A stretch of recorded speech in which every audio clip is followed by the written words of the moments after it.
Bueno, primero de todo agradecer al centro por esta invitación. Mi nombre es Gerard Moliné y hoy os voy a contar pues un trocito pequeño de mi vida, ¿no? Por qué he llegado hasta aquí, a qué me dedico y voy a intentar un poco explicar pues todas esas anécdotas y cosas que a veces no se ven pues visitando simplemente la web y viendo los proyectos del estudio. Me dedico a diseñar objetos, básicamente. Objetos ya sea para el mundo de la industria, a veces objetos para distintos gremios de artesanos o a veces objetos más artísticos, ¿no? Lo que me motiva un poco de este trabajo es pues la capacidad de estos objetos para comunicar, ¿no? Muchas veces, no tanto, gracias, no tanto su utilidad muchas veces, sino la capacidad de contar historias y de alguna manera entrar en la forma de pensar de las personas.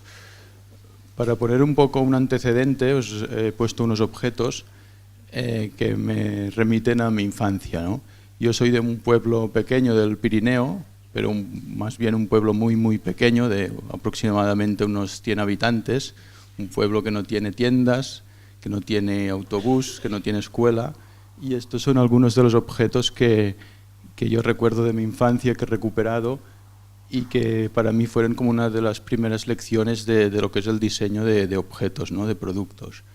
Es pues objetos que pues hacía una persona de una casa del pueblo, un pastor, mi propio abuelo hacía esta pieza para este morter de madera, y de alguna forma pues eran objetos que duraban varias generaciones en muchos casos, ¿no? Recuerdo esta época que nunca se tiraba un envase, una lata, un plástico, siempre se reaprovechaba todo pues para dar de comer a las gallinas con un neumático o simplemente con una bicicleta vieja, pues la utilizaban para transportar un aspersor de riego. Seguramente, bueno, yo estaba muy bien, ¿no? En este entorno idílico que contaba, en un pueblo, en una familia de agricultores, payeses. Toda la vida me había imaginado trabajando allí, ¿no? Pues con mis ovejas, mis vacas, en el campo, súper feliz.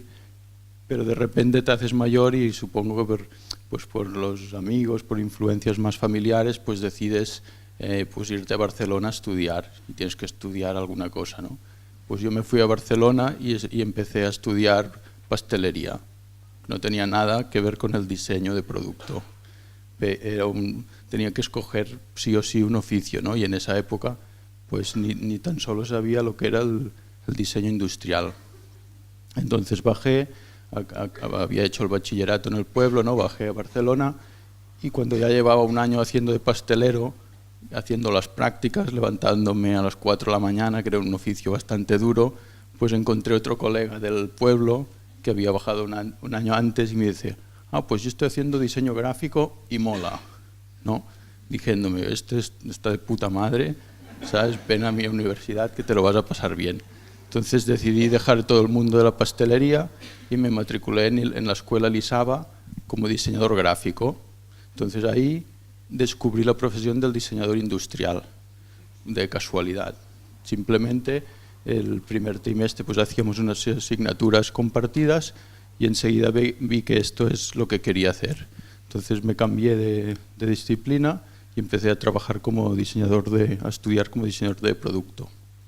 El primer proyecto que voy a contar es lo que acabó siendo el proyecto final de estudios, digamos, en cuarto curso. Y es un proyecto que de alguna forma ha acompañado al estudio durante toda la vida, ¿no? He sufrido distintos cambios, distintas fases, y es un proyecto que aún es vigente y estamos comercializando. Entonces yo tuve la gran oportunidad cuando terminé el ISABA de colaborar muy estrechamente con un profesor mío que es Martín Ruiz de Azúa. Entonces estuvimos 3 años asociados y hicimos un estudio que se llamaba Azúa Moliné, y durante esos años pues nos dedicábamos exclusivamente a hacer muchos proyectos de diseño industrial puro y duro. Bueno, el primer proyecto que os contaré es la urna BIOS. La urna BIOS es una urna biodegradable que está hecha de material vegetal, de papel reciclado, fibras vegetales, y lo que pretende es reinterpretar y renovar el ritual funerario, ¿no? Se trata de poner las cenizas de un difunto en esta urna. En la parte superior de la urna hay una tapa de de tierra con una semilla y cuando la persona muere pues se plantan las cenizas para que salga un árbol. De hecho para mí era como una costumbre, ¿no? Nosotros de pequeños cuando sacábamos las cenizas del fuego, pues la abuela te decía, venga, ves a tirar al árbol. Y siempre toda la vida de tirar las cenizas al árbol, pues salió un poco de aquí la idea de hacer esta urna. De hecho siempre he dicho que es una idea o es un nuevo servicio, ¿no? Es una nueva forma de entender la muerte o la vida, ¿no? De decir este momento, este triángulo difícil que todos tenemos que pasar, pues tomárselo de otra manera y hacer un ritual laico y completamente ecológico. Pero de alguna forma, al estar en una escuela de producto, tenías que materializarlo en un objeto, ¿no? Muchas veces reivindicaba que lo que teníamos que hacer era dejar de producir urnas metálicas y coger las cenizas y tirarlas al campo con las semillas. Pero entonces es cuando venían todas estas lecciones de empezar a pensar en un packaging, generar una imagen gráfica, dotar de un carácter a un producto y poco a poco lo fuimos desarrollando.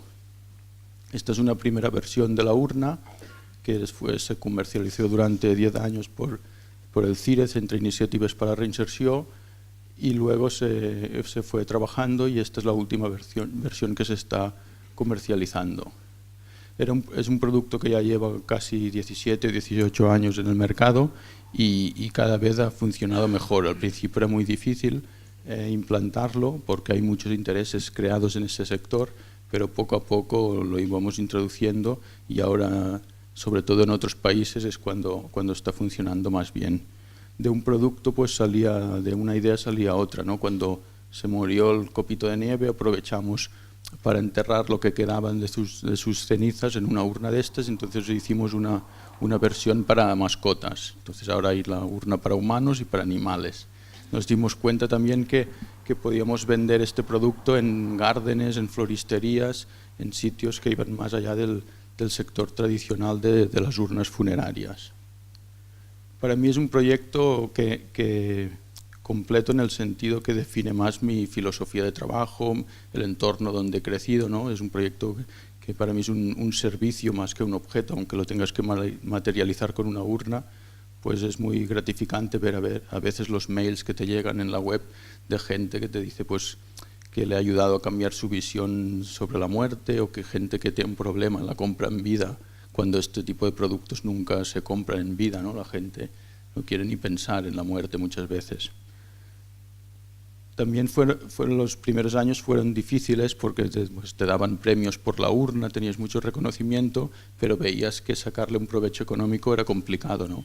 Porque las principales empresas del sector se interesaban más para controlar el producto que para promoverlo. Pero bueno, luego salimos de la escuela, empezamos a trabajar una época bastante buena, que aún había llegado la crisis económica y todo el mundo quería hacer muebles, taburetes de polipropileno, todos querían ser los más modernos, entonces nos encargaban estas picas que son de plástico, que salían en todas las revistas, pero realmente se vendían poco, y buscaban pues estudios así de gente más joven que proponía cosas más atrevidas, ¿no?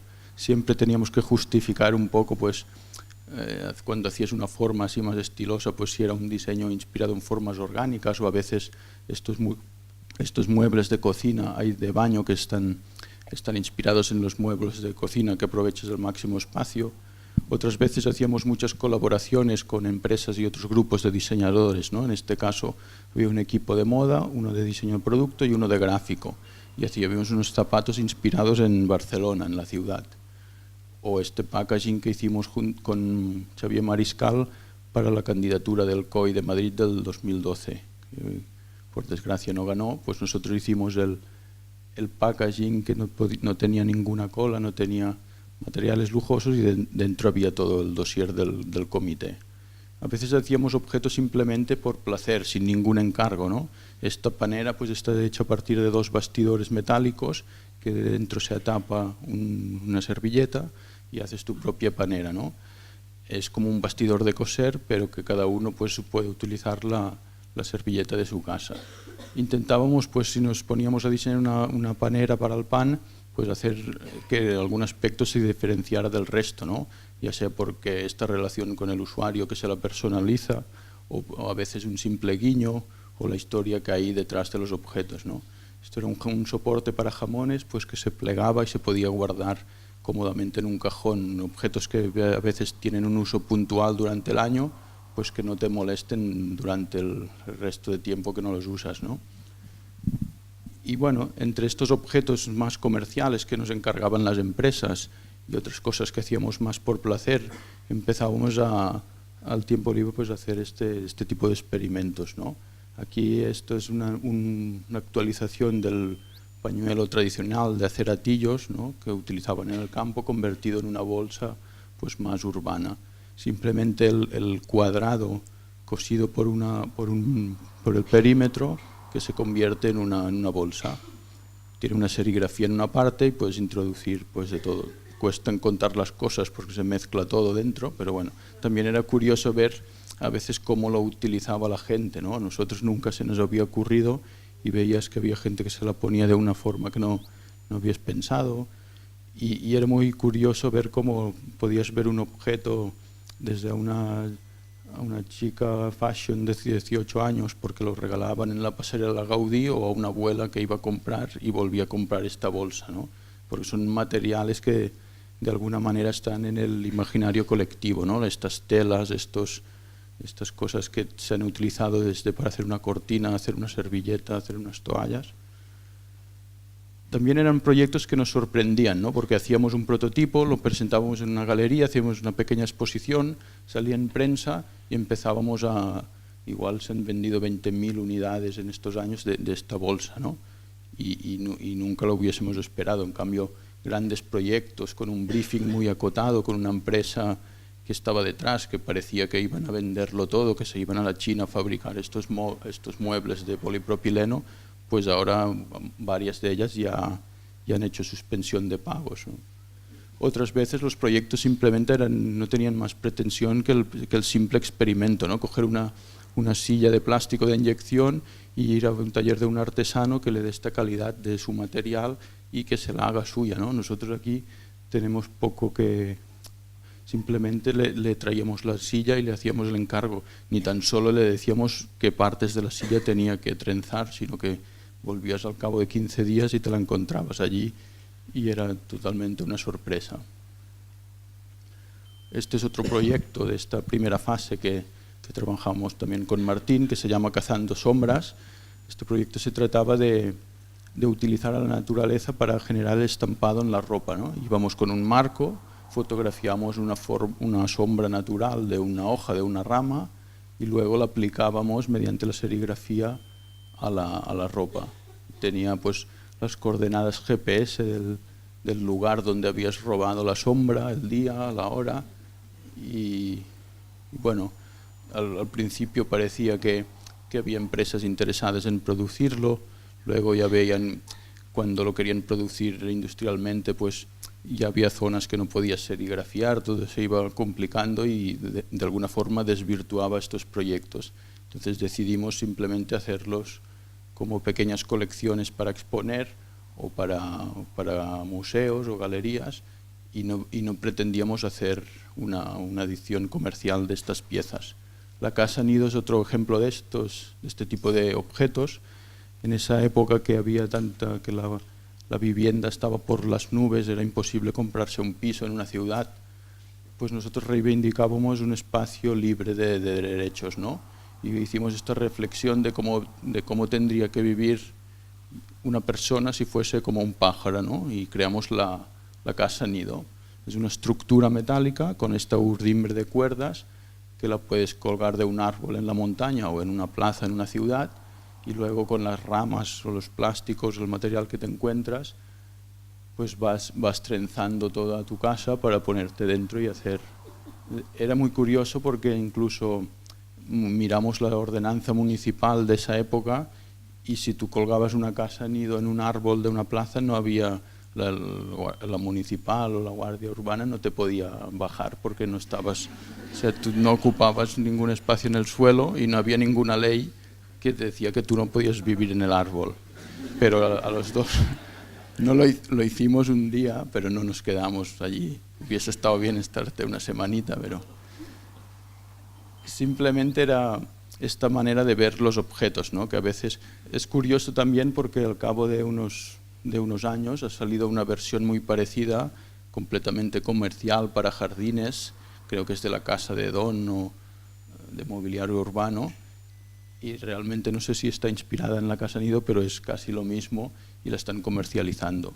Nosotros llegamos a un acuerdo con Druk Design, un grupo de diseñadores holandeses que eran un referente para nosotros, y ellos se las quedaron los 4 o 5 prototipos y las mandan a distintas exposiciones. Claro, esta forma de trabajar más libre, ¿no? de buscar, detectar un problema, proponer una propuesta a través del diseño, a mí es lo que más me motivaba, ¿no? Entonces, ya en 2003 empezamos a seguir caminos distintos con Martín Azúa y entonces creé mi propio estudio, ¿no? Al principio estaba yo solo, al cabo de unos años empezamos a colaborar con distintos colaboradores y aquí se trataba de hacer los objetos por placer, ¿no? sin ninguna pretensión siempre, ni de venderlos, ni de que fuesen muy conocidos, ni de difundirlos. De hecho, empezamos a colaborar muy estrechamente con artesanos porque siempre me había motivado este tema, y durante muchos años muchas piezas que íbamos haciendo continuamente ni tan solo las publicábamos. Esto es una cruz con una entrada USB para poder guardar pues las oraciones y todos los para una monja. Estos son unas texturas que les aplicábamos un líquen preparado especialmente para que la textura acogiera vida natural. Se trataba de en zonas de utilizarlo como mobiliario público, en zonas de autopistas donde hay mucho cemento, pues poner este encofrado con esta forma para que aparezcan los colores y no sea tan duro el aspecto, ¿no? Y otros proyectos que también nos han acompañado durante años en el estudio con un trasfondo más social, ¿no? Este se llama Diabetis a la carta y es una colaboración que hacemos con el Hospital Clínic de Barcelona, el Ciberdem, que es del Departamento de Ciencia del Estado, y los laboratorios Esteve. Se trata de diseñar objetos para mejorar la calidad de vida de personas con diabetes. Entonces nosotros nos fuimos durante un año al hospital como si fuésemos un paciente con diabetes, aprendíamos qué problemas tenían, cómo tenían que cocinar, qué podían comer, y cuando estábamos un poco empapados del tema empezamos a adaptar objetos cotidianos, pero para que ellos pudiesen cuantificar las cantidades que comen. Es un proyecto muy completo porque está durando muchos años y cada vez vas profundizando más en el tema, vas conociendo más gente con esa problemática y ves que el resultado es útil, ¿no? No es ese taburete que cuando te ibas a la feria de Milán y veías 50 más iguales y muchos mejores, pues yo me frustraba y pensaba, volvía a Barcelona y no me apetecía hacer otro, ¿no? Son esos proyectos que tampoco confiaba mucho en vivir de los royalties de esos productos, porque realmente ahora estaría muy mal si no hubiese hecho nada más, ¿no? Durante esa época.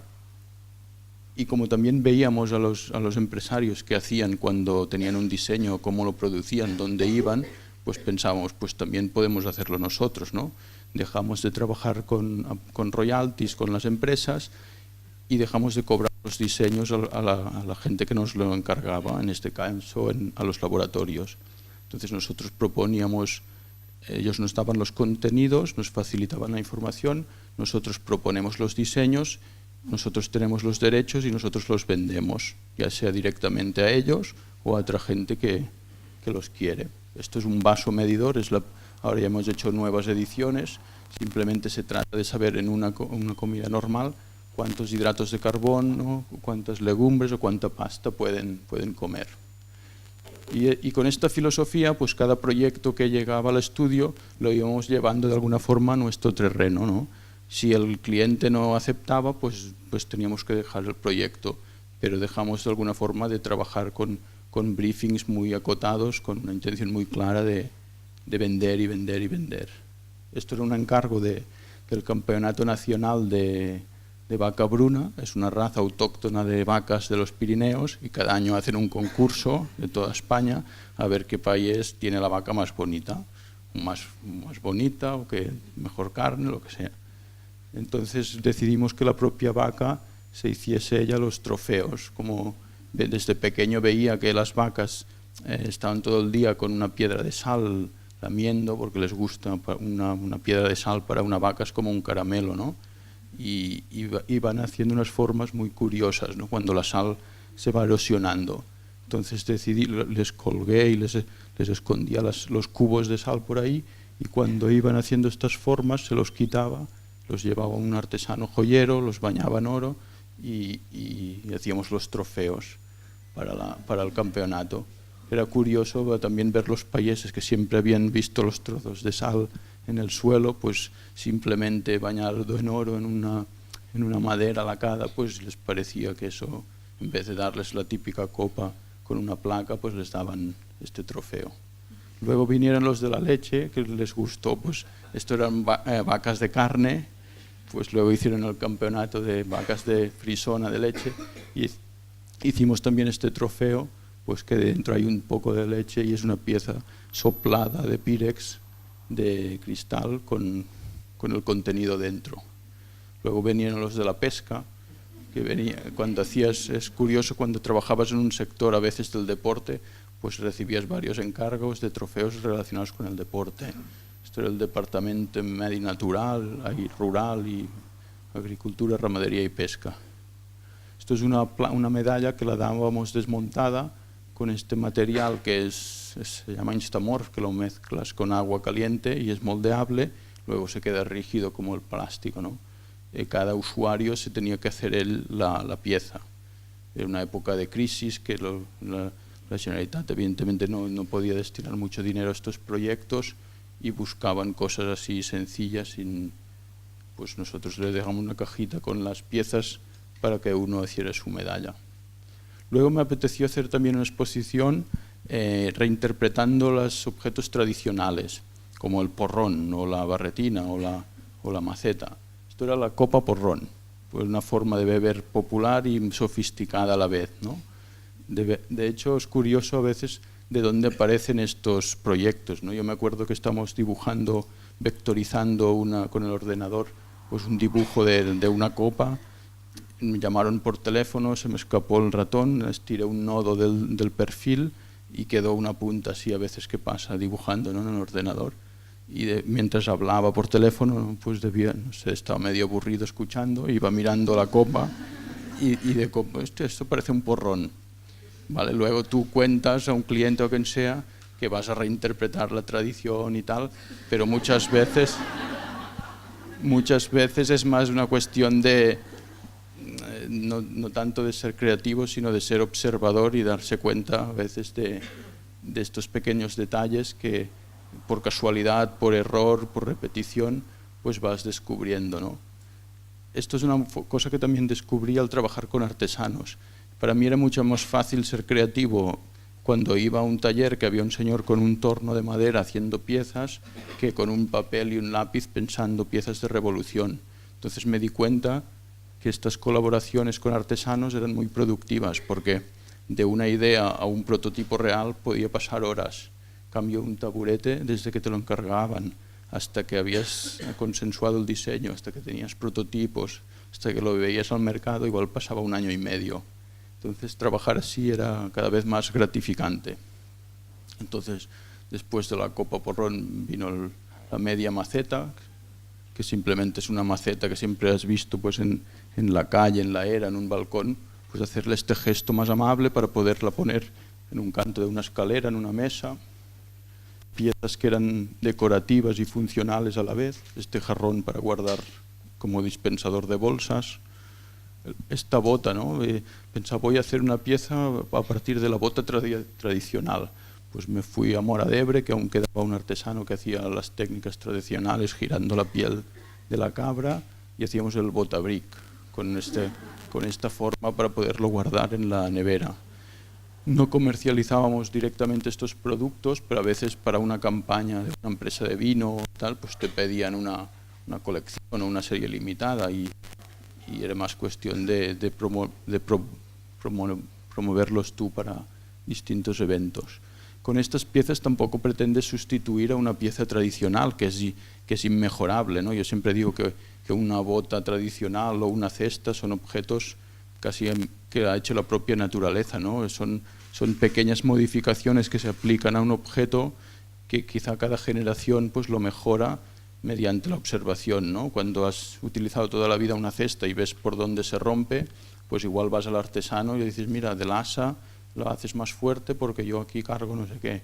Entonces nosotros respetamos mucho todo este conocimiento popular y tradicional, pero a veces haciendo estos diseños, estas pequeñas tonterías, pues también ayudábamos a los talleres a comunicar el producto que hacían y a darle vida a las otras piezas. Luego vino la barretina, pues de la pieza tradicional le pusimos una cremallera de estas invisibles en la parte superior. Luego cuando la abres pues se puede utilizar como de muchas formas, como un buff, como una braga. Simplemente era dar nueva vida a estos objetos ya casi folclóricos, ¿no? Que si no es una fiesta tradicional en Cataluña que vaya a hacer en el Vall Sardà o cosas de estas folclóricas, pues la gente ya no utiliza, ¿no? una barretina. Utilizar nuevos materiales, esto estaba hecha con Thermolite transpirable, que no pica con el cabello como la lana de antes. Y bueno, a raíz de estos pequeños proyectos que convivían con otros encargos del estudi, nos contactó la Generalitat de Cataluña. Entonces dijo, esto que estáis haciendo con los artesanos nos gustaría que lo hicieseis pues, en distintas zonas de Cataluña. Allí empezamos a trabajar en el proyecto Oficis Singulars. Oficis Singulars trataba de ir a distintos pueblos donde había un oficio que consideramos singular, ya sea por la materia primera, por el tipo de producto que hacían, por la concentración de artesanos o por la técnica que habían trabajado durante años. Al principio detectamos estos, al final salieron más, cada vez había más artesanos, más oficios, más diseñadores que querían colaborar en el proyecto, pero os voy a explicar un par o tres de ellos porque si no esto podría durar casi toda la mañana. Entonces el pla pilot primer que hicimos era con la pauma, el margalló. Es una variedad de la palmera que se corta, se pone al sol, se queda blanca, hacen esta tira y con esta tira pues customizan todas las piezas, un capazo, un sombrero, un estalvi para una mesa. Estas son las artesanas, señoras amas de casa, ya de 60 para arriba, que hacía muchos años que ya no salían a la calle a hacer pauma porque pensaban que era, o aún lo piensan, no lo sé, pero lo veían como una cosa obsoleta, que ya no lo quería nadie. Ellos decían que en los años 60 en Terres de l'Ebre iban camiones de Barcelona a comprar los capazos porque todos los basureros, digamos, de la ciudad los utilizaban. Con la introducción del plástico estos oficios se van perdiendo, dejan de ser rentables y la gente de la zona deja de quererlos, ¿no? Se piensa que son cosas que ya no sirven para nada, las generaciones jóvenes no lo continúan, no aprenden las técnicas, incluso estas señoras que son de pueblos que están a 5 o 6 kilómetros entre ellos, pues hay un secretismo entre las técnicas y todo que es impresionante, ¿no? Entonces simplemente te enseñaban un poco cómo funcionaba el material, qué posibilidades tenía, qué se podía hacer, qué no se podía hacer y empezar a diseñar directamente con ellas y con el material. No ibas allí pensando qué voy a proponer, sino que a medida que igual me estaba un mes viviendo en el pueblo con ellas, no era cuestión. Porque imagínate cuando vas a un pueblo de 100 o 200 habitantes que les dicen que va a venir un diseñador de Barcelona y les va a enseñar a hacer nuevos productos, pues hay un escepticismo brutal, ¿no? Yo me he encontrado situaciones, pues no estás allí trabajando, igual de repente tenemos que ir todos a un entierro o te levantas en el pueblo y resulta que hay un altavoz que anuncia que estás en el pueblo y vas a dar un curso, ¿sabes? Y era alucinante, ¿no? El contraste entre irte de Barcelona y ir a trabajar con estos artesanos. Era curioso ver que la innovación era algo como prohibido, ¿no? Ellos hacían las piezas que su abuelo les enseñó a hacer, que la generación anterior hacía, y las intentaban hacer igual de perfectas que lo habían aprendido, pero eran incapaces de pensar que aquello podía ser distinto, les estresaba directamente. Entonces, si ibas tú y cogías esta responsabilidad de decirles, tú prueba esto, que si lo haces mal será culpa mía, te lo he dicho yo, ¿no? Entonces era la única manera de que ellas pudiesen transgredir un poco este límite de su oficio y estar una hora intentando hacer una pieza que al final no servía para nada, ¿no? Pero poco a poco pues íbamos sacando nuevos diseños, nuevos productos que con los años han ido comercializando y ahora se pueden encontrar en tiendas, ya sea en tiendas de la Generalitat, en Barcelona, ellas las van promoviendo. Los ayuntamientos de estos pueblos, en muchos casos, también han colaborado mucho estrechamente con ellos, les han enseñado a hacer una asociación pues para que entre ellas se da una de autónoma, puede facturar las piezas de 4 o 5, bueno, pequeñas trampas pues para poder suministrar estos productos, ¿no? A veces intentabas hacer diseños que con menos material o menos tiempo, menos mano de obra, digamos, pues podían hacer una pieza que se vendía más cara, ¿no? Buscar estas tipologías de productos, llevarles materiales que allí no tenían ni un coche para desplazarse a una ciudad y comprar un plástico, una piedra, un botón o lo que fuese. Todo lo hacían con ese material, desde los cosidos, los botones, los anclajes, todo. A veces traerles un plástico termoformable, cualquier cosa, era alucinante para ellos, ¿no? Esta escoba pues tardaban horas en hacerla, la otra calentaba en el plástico, lo juntaba todo y luego ponían otro nuevo, ¿no? En estos pueblos estas piezas aún las venden en las ferreterías, en las tiendas. Ellas de vez en cuando van haciendo sus pequeñas producciones. La Josefina, ella nunca había hecho un sombrero, pero porque no lo necesitaba. Pero decías, ¿pero podrías hacerlo? Bueno, lo podría probar. Pues a la primera lo hacía, ¿sabes? Mira qué contenta ella. Pero era curioso a veces, pues porque estos proyectos despertaban interés. Igual un día te hacían una entrevista en la radio o algo, las llamaban a ellas y estaban muy, muy emocionadas, ¿no? En la propia entrevista te decían, ¿y cuándo vas a volver?, ¿no? Porque realmente ellas no les va a arreglar la vida estos productos, pero el mero hecho de salir a la calle, volverse a juntar todas y volver a hacer todas estas piezas ya les daba mucha vida. Les decían, vamos a hacer como un donut de Pauma. Primero era imposible, decían que no se podía hacer, hacían 2 piezas, no les quedaba muy bien y era curioso ver cómo volvías el año siguiente y esa pieza que estaba mal cosida la iban perfeccionando, ¿no? Te dabas cuenta que el artesano cada vez que hace una pieza la hace un poco mejor.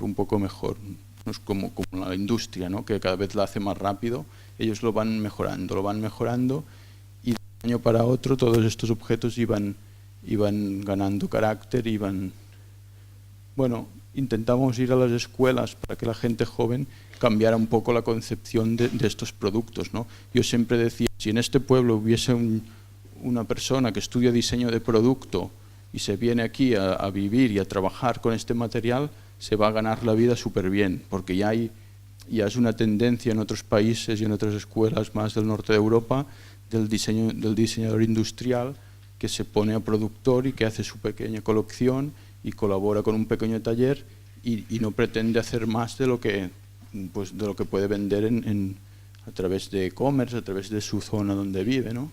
Luego viene otro oficio que voy a contar, que es el alabastre de Sarral. Sarral es un pueblo de la Conca de Barberá donde se trabaja el alabastro. En los años 70 era el oro blanco el alabastro allí, pues porque lo vendían en la costa, en Salou, Cambrils, estas zonas donde había mucho turismo, y es un material que parece mármol, pero no lo es porque es muy blando, y los turistas lo compraban como si fuese una piedra muy, muy valuosa, ¿no? Entonces, como no tienes ni idea qué es, pones en el Google alabastro y sale todas estas joyas, ¿no? Estas lámparas rococós, muebles completamente rectos, duros, agresivos. El alabastro, bueno, te entiendes por qué tienen este problema, ¿no? Han pasado de ser el oro blanco de la Conca a cerrar la mayoría de talleres. Vas a los talleres y te encuentras evidentemente todas estas piezas kits recargadas, ves los talleres como han ido cerrando, ves que había habido esta época de oro, ¿no? Que hasta las manetas de las puertas estaban hechas de alabastro. Vas con un artesano, siempre en cada sitio encuentras un personaje súper motivado, que pasas el día con él, ya sea en el taller, comiendo, te lleva a la cantera, te enseña de dónde sacaban el material, te enseña a trabajarlo, las propiedades que tiene. El alabastro pues sirve muy bien es muy traslúcido, y para proyectos de iluminación, interiorismo, pues se utiliza mucho. Entonces empiezas pues allí con el torno, pues intentar que haga formas más amables, menos agresivas, ¿no? Pues hacer un colgador, hacer una frutera con estas ondulaciones. Simplemente pretendes ejemplarizar las posibilidades que tienen, ¿no? Pues desde hacer un mueble para el hogar hasta hacer una pequeña joya, ¿no? Era interesante ver que a partir de los resultados de estos proyectos luego había otras colaboraciones pues con joyeros o con diseñadores de interiores que iban a hacer el oficio singular pues con su disciplina. Y este es el otro muy entrañable para mí, que es el oficio de la lana, porque este está hecho en el Pirineo, ahí cerca de donde vivo, y fue un proyecto muy completo porque en esta zona ya se había perdido el oficio artesanal de trabajar la lana, incluso se había perdido el oficio de chollarlas, ¿no? Porque la lana con el tejido sintético pasó de venderse a convertirse en un residuo pues en 20 o 30 años.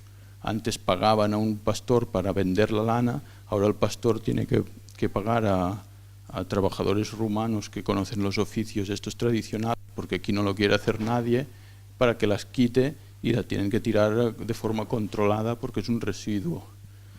Nosotros conseguimos una pequeña subvención a través del Obrador Chisqueta, que es una asociación de chicas del Pallars muy activas, que colaboramos juntamente en el estudio. Conseguimos comprar la lana a los pastores, mandamos un tráiler a una empresa a Portugal que la limpiaba y nos la volvieron a mandar limpia para poder formar a artesanos de la zona y luego hacerlos los diseños. Esto ha durado 7 o 8 años y ahora ya hay una colección de productos con esta lana y evidentemente no compran toda la producción que hay de lana en el Pallars, pero una parte importante sí. Y la gente vuelve a utilizar algunos de estos productos. Al principio solo teníamos lana limpia, teníamos que hacer pues colchones, piezas grandes, porque no teníamos hilo, no podíamos hacer nada más que rellenar cosas, ¿no? Pues si había una persona que sabía hacer patchwork, diseñabas un colchón hecho con patchwork y lleno de lana. O hacíamos estos cojines pues sin esconder la lana, ¿no? Ellos la lana esta la veían como mala, y en realidad no lo era una lana de bastante calidad. Pues hacíamos este cojín con este agujero para poder sacar la lana. Luego aprendí a hacer fieltro y formamos a unas artesanas para hacer objetos con fieltro. Esto eran como unos pequeños joyeros, forrábamos muebles, hacíamos zapatillas directamente con la lana, jabones, gorras, en fin, todo tipo de productos para el hogar, alfombras con la lana directamente cosida como si fuese ganchillo, pero con unas agujas gigantes. Y al cabo de unos años conseguimos que una empresa nos hiciese hilo con esta lana de distintos colores, y ya hicimos otro taller con diseñadores de moda que han hecho toda una colección de indumentaria, ¿no? con la lana de la zona. Y así sucesivamente, ¿no? Luego hacíamos cosas más experimentales también, porque nos apetecía pues jugar un poco. Luego vino el oficio de la sal de Cardona, la madera de Salinar y Sacalm. Con la sal hacíamos lámparas, proyectos de iluminación. Hicimos 3 o 4 oficios de cerámica también, la cerámica de la Bisbal, de Quart, de Verdú, de Esparraguera. Este es el Julio Badajoz, que es un maestro artesano de la Majòlica. Este señor es un crack haciendo platos tradicionales, pero cuando le decías de doblar un canto o hacer algo, tampoco decía, sí, pero el día que te vayas yo esto no lo haré, ¿eh? ¿Sabes? Pero luego ponía estos cántaros en el taller, y resulta que yo le decía, no, es que los tienes que vender. Vendía los cántaros igual a 20 euros y estaba en una mañana hacía 2. Dice, no, es que los tienes que vender a 70, 80 como mínimo. no se vendrán, no se venderán. Y luego veía que sin querer los iba vendiendo, ¿no? Porque había gente que los colecciona, los propios clientes los veían en el taller junto con las piezas tradicionales y los querían coleccionar, y estaba sorprendido, ¿no? Que una cosa que para él estaba mal hecha, ¿no? Bueno, era ese elemento poético, ¿no? De que se va vaciando el agua, pero la decoración continúa intacta en el objeto, o buscar una forma con otra connotación conocida como la botella de Coca-Cola, ¿no? Y ponerle sus estampaciones hechas con pincel, y de estas botellas ha vendido centenares el señor. Nunca se lo imagino cuando hacía la primera, ¿no? Porque pensaba que, bueno, que hacer el molde ya era una inversión muy arriesgada, porque quería con un molde de la botella de Coca-Cola, ¿no? Luego también es recuperar estos valores que tiene la artesanía, ¿no? De la manera de trabajar, de la manera de vivir, de la manera de pensar, que el artesano no lo sabe reivindicar como suyos, y en cambio las grandes compañías lo hacen, ¿no? Coca-Cola lo hace, Louis Vuitton lo hace con los bolsos, IKEA lo hace. Tú vas a IKEA y igual ves los platos apilados y parecen hechos a mano, que no cuadran exactamente y están hechos por estampación, ¿no? En cambio el artesano lo que pretende es hacerlos perfectos para que no se note que están hechos a mano. Pues un poco este valor que tiene implícito un objeto artesanal, pues tienen que aprender a hacerlo suyo y a saberlo vender. Pues una hucha para grandes proyectos que solo entraban billetes, unas jardineras con forma de Tetris, esto era un plato para esconder los huesos de las aceitunas, esto es una hucha con forma de villa o un reloj, ¿no? Este reloj, pues el artesano lo tenía que cocer una vez porque no está esmaltado, así no le llevaba trabajo porque no tiene que dibujar los números, pues lo vendía mejor que los relojes que le llevan más trabajo. Estos eran proyectos de la cerámica de la Bisbal. Luego, a partir de estas colaboraciones, empezaron a llamar a veces al estudio pues joyeros, artesanos de la piel, del cuero, que te pedían alguna colaboración puntual, ¿no? Para que les diseñaras unas piezas de joyería. Esto es un anillo que puedes cambiar los colores con un carrete de hilo. Y poco a poco, ahora lo enseño al final, pero paralelamente a este trabajo, yo iba haciendo mis proyectos más personales, ¿no? ¿Qué pasaba? Que estuve 6 o 7 años, pues cada mes o cada 2 semanas un pueblo distinto, y en este pueblo había un oficio, había unos artesanos, y conocía a los mejores. Me enseñaban un montón de técnicas de trabajar materiales. Cuando quería hacer una escultura, un proyecto más mío, me iba allí y me ayudaban. Para mí era como un máster, ¿no? Pero encima estaba financiado, ¿no? Por los propios ayuntamientos o por los propios talleres. Entonces, hace un par de años ya hice una exposición que la he continuado trabajando en Art Santa Mónica en Barcelona, que se llamaba Naturalment. Naturalment pretendía, coincidió con esta época que yo volví al pueblo a montar un taller allí. Durante todos estos años estaba en Barcelona con un estudio allí con 4 o 5 personas, pero cuando empecé a colaborar con los artesanos, pues echaban falta un sitio para trabajar con las manos, para tener más espacio y hacer otro tipo de proyectos. Entonces empecé a trabajar y para mí también era como volver a los orígenes, ¿no? Volver a la naturaleza, volver a hacer lo que yo había hecho siempre, lo que había pensado siempre, ¿no? Y también desaprender muchas metodologías y muchas cosas que me habían enseñado en la escuela, que me costó un montón desaprenderlas, ¿no? Porque veía que si no, no me saldría. Si no podía hacer de todo en cualquier momento y adaptarme a las situaciones, ahora hay crisis, ahora no hay crisis, ahora trabajas con la industria, ahora con artesanos, ahora con galeristas, pues tenía que transgredir cada 2 o 3 años todo de normas ya implícitas que pensaba que estabas haciendo las cosas mal, ¿no? Entonces, naturalmente pretendía utilizar a la naturaleza dentro de los procesos creativos. No se trata tanto de inspirarse en una forma, sino de utilizar la naturaleza para crear las obras. Esto era un conjunto de bolas de alabastro que estuvieron durante 5 años abandonadas en un río. Entonces el alabastro, como es muy blando, pues el agua del río, en función de si era invierno o verano, las iba erosionando, iba generando estas formas, estas texturas, estos colores que a veces, si intentamos hacer un jarrón con este acabado, pues es imposible de interpretar, ¿no? Simplemente tienes que diseñar el ejercicio para que la naturaleza se ocupe del resto.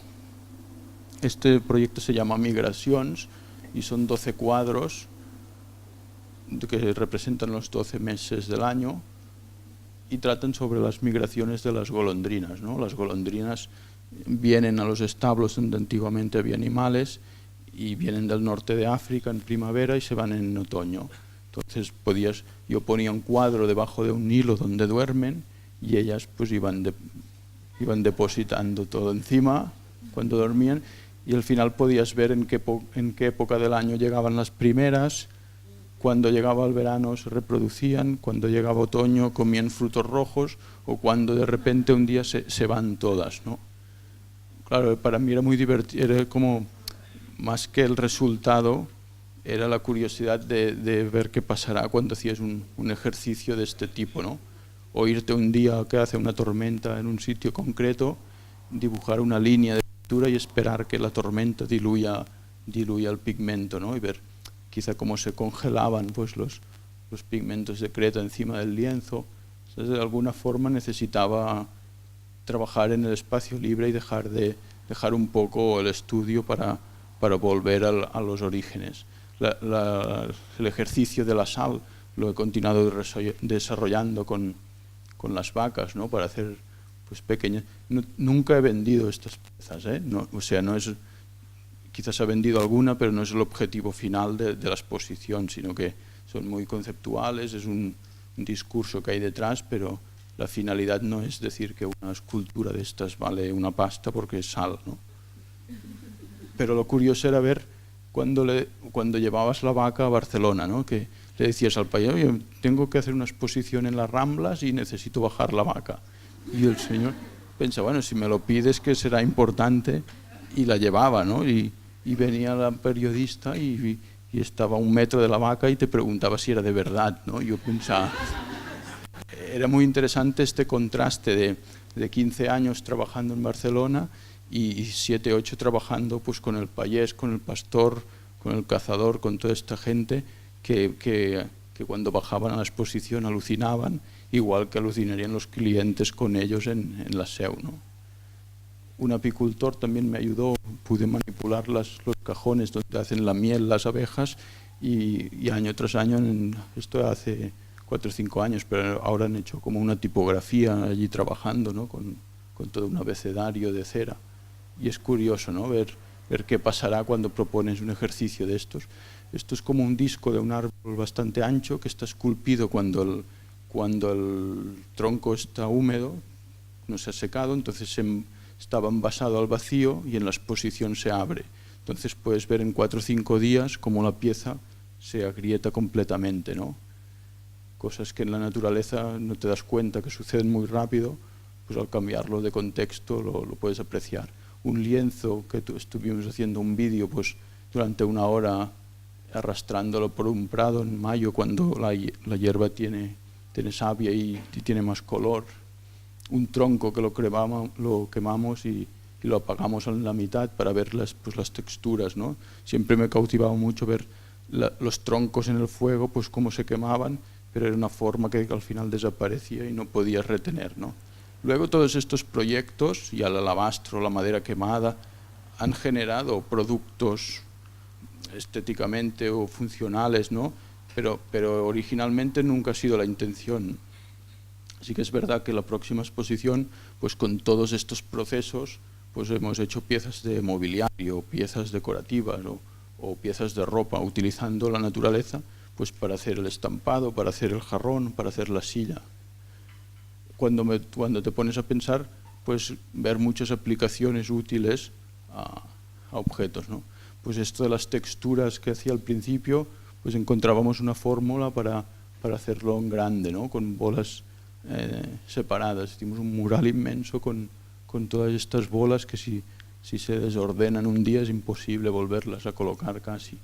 Entonces cada vez que un museo, esto es en el Museo de Cerámica de Barcelona, cada vez que un museo, un cliente te pedía un proyecto, pues ya lo vas llevando a tu terreno y poco a poco pues lo haces tuyo, ¿no?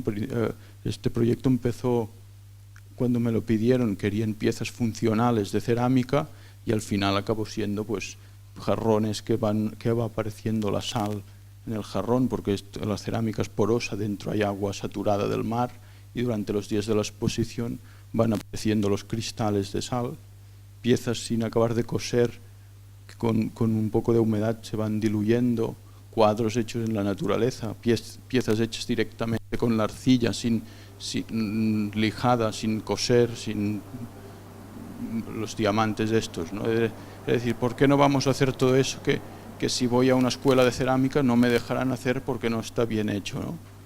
Pues tener esa libertad de hacer un objeto completamente comercial o funcional o conceptual en el mismo espacio, ¿no? Esto es una colección de jarrones que se ponen en el río llenos de agua cuando baja la temperatura a menos 0 grados, pues se congela el agua y con la dilatación del hielo se rompen. Entonces el propio proceso decide la forma de cada jarrón, ¿no? A veces se rompen por arriba, a veces se parten enteros. Se puede hacer en un río, se puede hacer en casa, en cualquier sitio, ¿no? La idea era un poco esta, ¿no? Volver a dar el protagonismo a la naturaleza para aprender de ella, ¿no? No intentar siempre ir detrás a ver estas formas, estos dibujos, estas texturas, sino diseñar los experimentos para que te den alguna lección. Bueno, y no me extendré más, si me pongo a contar oficios de estos, pues hay unos cuantos. Pero yo, no sé, os he querido contar un poco esta visión más cruzada, ¿no? Entre el mundo de la industria, la artesanía y el arte, porque realmente es lo que me ha pasado a mí en el trabajo, ¿no? Nunca ha sido tan ordenado como lo habéis visto, porque mientras hacías la exposición también hacías proyectos de producto, pero son 3 mundos completamente distintos que se han ido retroalimentando y que me han ayudado también, sobre todo en épocas que una cosa iba más floja, pues apoyarte en otros proyectos distintos. Muchas gracias.